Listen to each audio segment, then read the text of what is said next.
What's up, substreamers? Let's get right into it. So without further delay, planet Earth is facing a crisis, and that's population decline.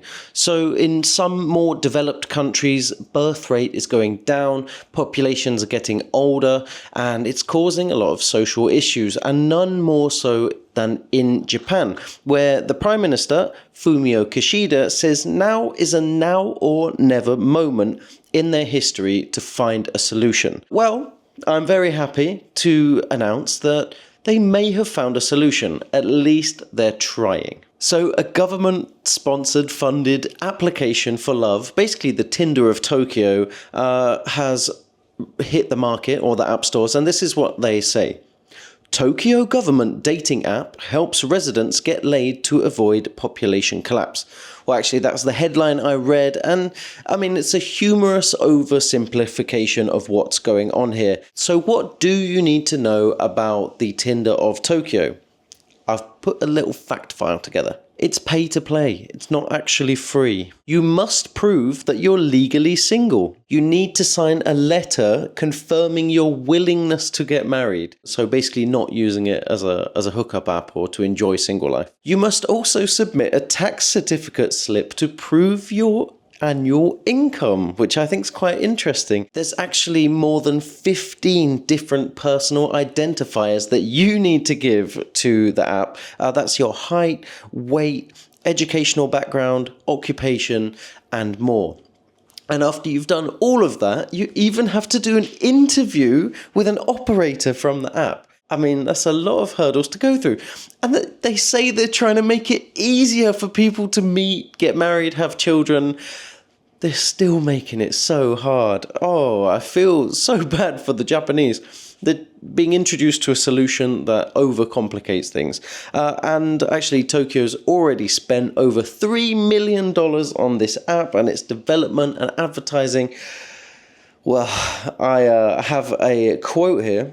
And I'm not doing a Japanese accent. If there are many individuals interested in marriage but unable to find a partner, we want to provide support, a Tokyo official told a local newspaper. We hope this app, with its association with the government, will provide a sense of security and encourage those who have been hesitant to use traditional apps to take the first step in their search for a partner. Well, that's interesting. And I have some additional statistics.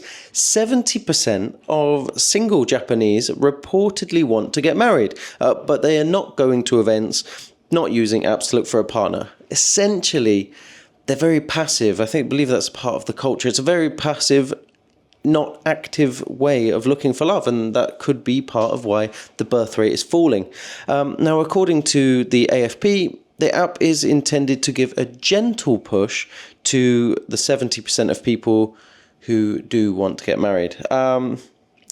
Let's move on. Actually, let's stay on the theme of dating just a little bit longer. While the Japanese government are moving towards a sponsored app, actually young people are moving away from Tinder, Hinge, and Bumble.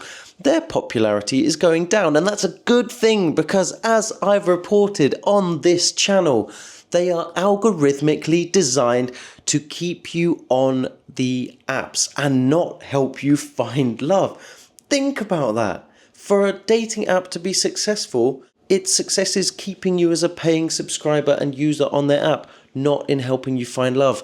Oh, what is wrong with the world? That is part of the problem with technology. If it's not designed obsolescence, it's designed redundancy. Goodness, sorry for that little rant, but just keep that in mind the next time you swipe. Well, young people might not have to, because according to recent reports, young people are looking to meet people organically, in person, at real life, physical, out there events. Wow, what a change. My generation could never fathom this, but I believe millennials just not very good at that. This comes from Eventbrite, which you may know as a big ticketing platform. They say that the shifting dating landscape follows diminished interest in dating apps and a recent boom in speed dating events. This ongoing trend speaks to a broader societal shift where people are craving genuine connections and meaningful experiences tailored to their interests. Well, Isn't it obvious? The best place to meet someone and spark a romantic interest surely is through something you both share an interest and passion in. Like, could be sports activities or a hobby club, something like that surely has to be a good foundation rather than basing everything on physical attraction. Well, of course, Eventbrite put together a nice report, and I've plucked out some interesting statistics for you. Attendance at dating and singles events on Eventbrite jumped 42% between 2022 and 2024. That's quite a lot. Between May 23 and April 24, so almost a year, the platform saw more than 1.5 million searches for dating events. And almost 50% of Gen Z participants in a survey said that connecting with others over shared interests is one of the biggest challenges of online dating. So it's also one of the biggest solutions. So dating apps are losing their appeal and younger generations are seeking more authentic ways of meeting people. Isn't that lovely? Maybe there's hope for young people and maybe there's hope for Japan. All they need to do is work less, socialize more, and open their hearts, and perhaps be more active in their pursuit of love. Good luck to Japan and other countries that are going to face this crisis. It's just that Japan's the first to really be dealing with it. Next up are scientists from Nanyang University in Singapore have developed an ultra-thin battery that can be powered by your tears. What? Why on earth? Why would this even be useful? I don't know. I want to power my army on the tears of my enemies. No. It's actually for super high-tech contact lenses. I think this story is massive, and why is the mainstream media not talking about this more? This has huge applications. So these futuristic batteries, they're just 0.2 millimeters. Super thin. Now, a normal contact lens is 0.5 millimeters. So we're talking, if 40% of that width of a normal contact lens could be an ultra thin battery, then yes, you could use your tears to charge them. And it's because your tears contain glucose and also a bit of salt. And that can actually be used as a biocompatible saline solution to charge these batteries. Now, of course, the scientists and researchers behind these don't want you really to cry to charge your batteries, but it's just the normal liquid in your eye will help charge them. But of course you can take them out and charge them with a wire, like with most technologies. So here's a quote. It says, "Tears solution also contains glucose. That means while you're wearing the contact lenses, your tears can also charge the battery. If you cry more, you charge your battery more." Now, there's something that makes this story even better, and it's that the scientist, Lee Sok-woo, he said he got the idea from watching Mission Impossible. In the fourth film of Mission Impossible, there's an agent who wears contact lenses that are capable of facial recognition and eye tracking, and that got him thinking. And so he wanted to see if he could make it a reality, and well, he has. And who knows? Few years from now, maybe everyone will be wearing contact lenses that help with all sorts of tasks. So you won't need a big, clunky Apple Vision headset. It could just be as simple one day as contact lenses. I've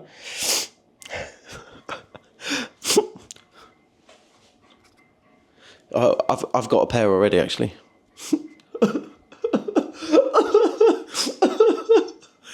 Still got no matches on my Tokyo dating app. Oh, let's move on.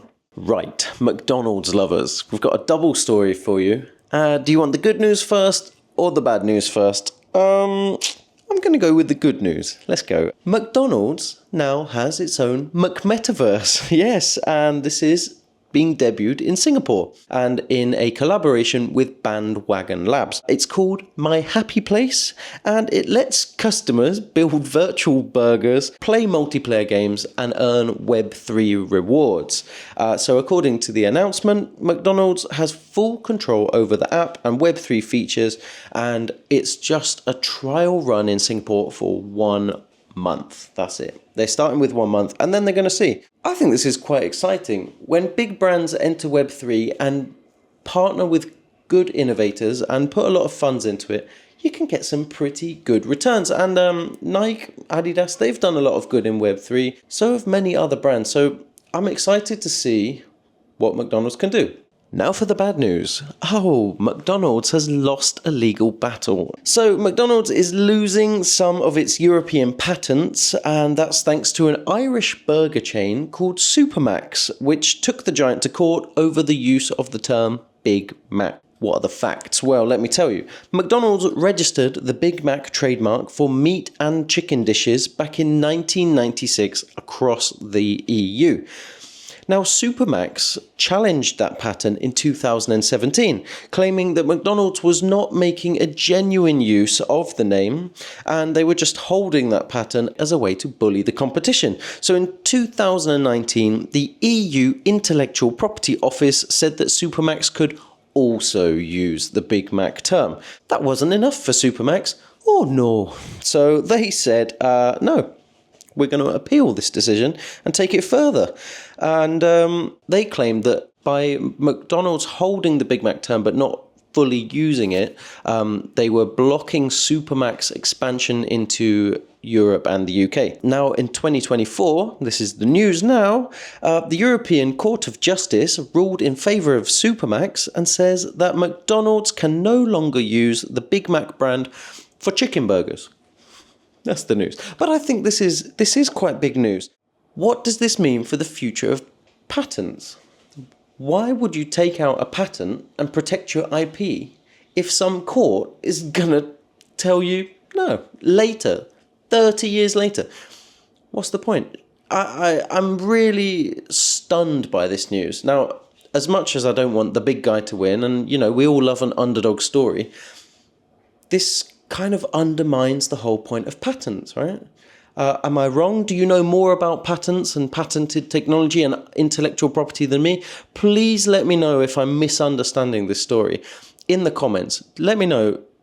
Should McDonald's have won this? I think they should have. Right, so yeah, McDonald's is being seen as the bully. But yeah, I think the whole patent system is there to protect your ideas. So why would the courts go to so much trouble to undo your patent because somebody else wants to use your brand name and the idea you came up with before them? That really is just undermining patents. Well, McDonald's spokesperson has spoken, and they said, "The decision by the EU General Court does not affect our right to use the Big Mac trademark. Our iconic Big Mac is loved by customers all over Europe, and we're excited to continue to proudly serve local communities as we have done for decades." I don't know why I did that in a sinister voice, but the big man always wins. I mean, the Big Mac always wins.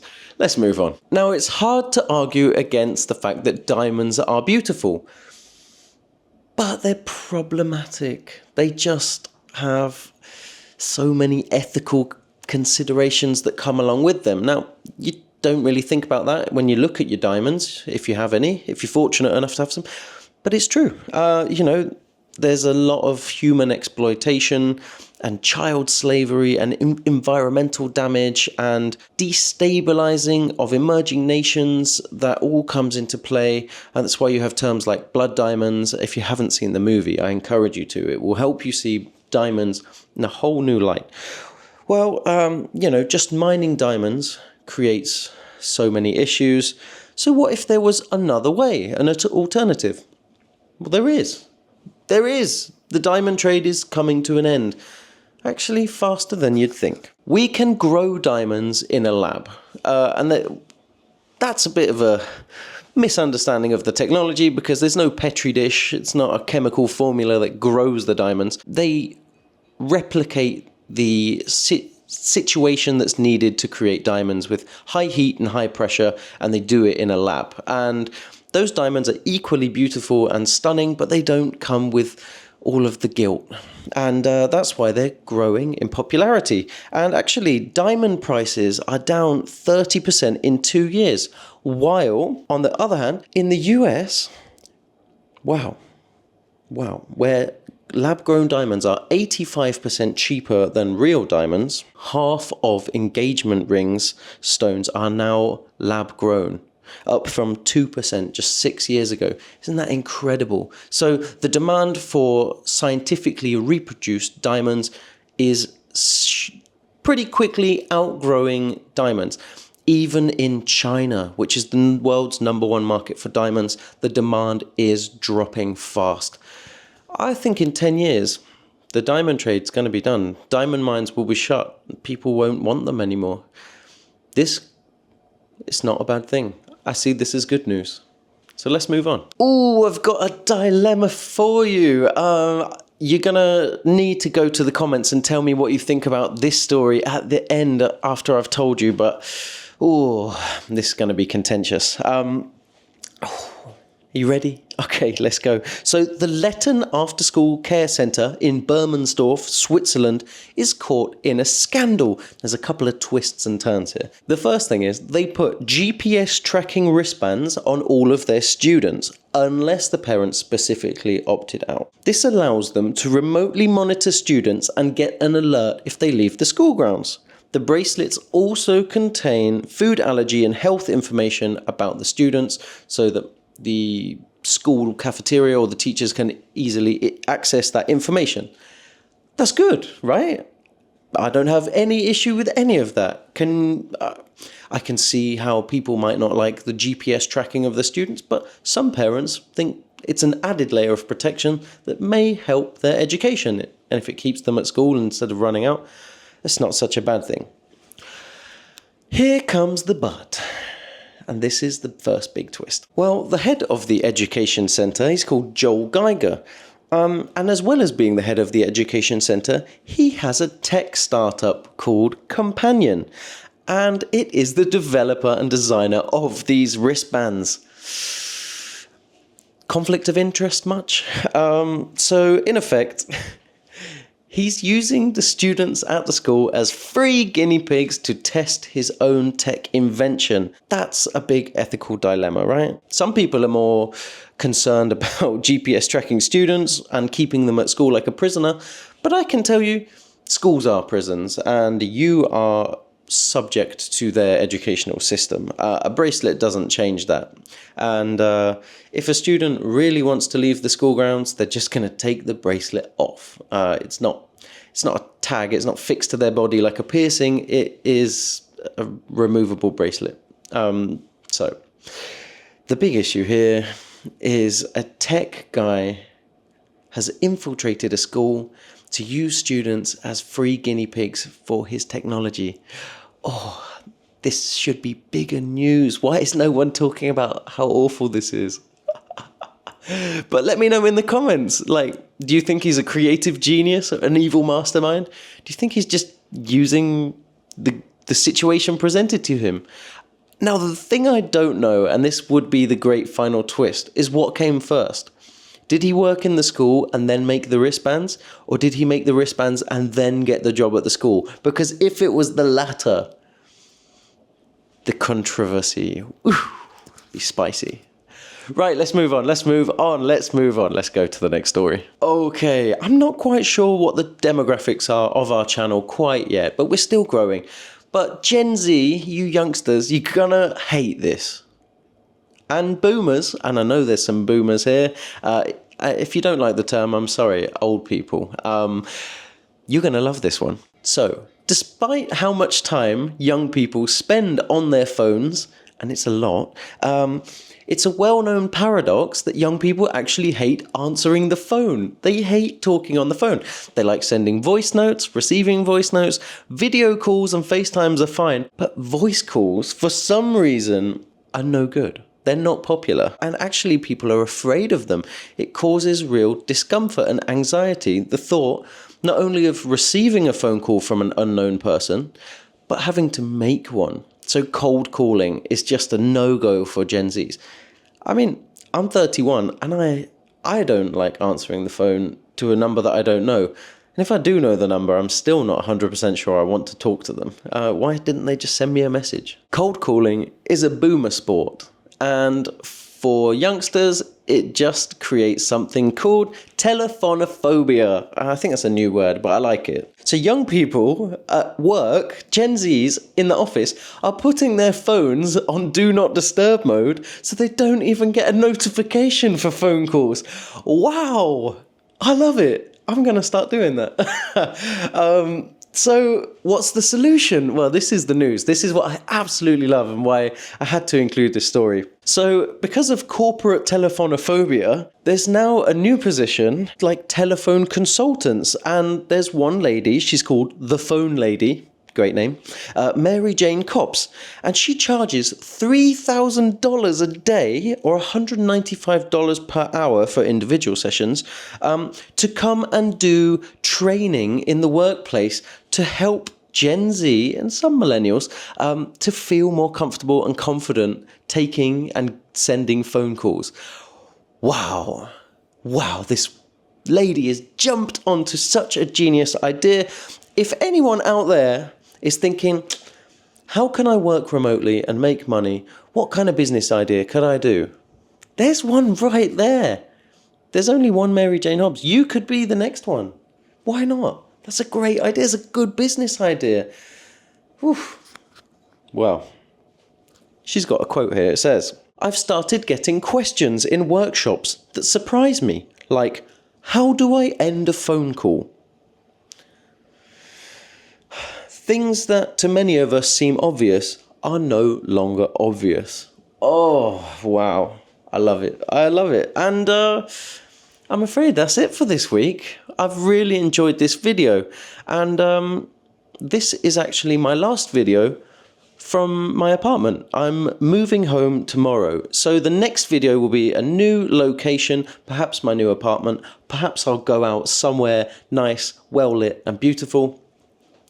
But yeah, goodbye. Life changes. Accept it. Embrace it. And if you're not already, go down and subscribe if you like listening to me ranting about news, technologies, dystopian futurism, changing societies. I love to talk about it. If you love to listen, you're more than welcome to come back. Subscribe, like, share, comment, all those things. I'll see you next time. I'm Joseph. Thank you very much for watching. Bye-bye.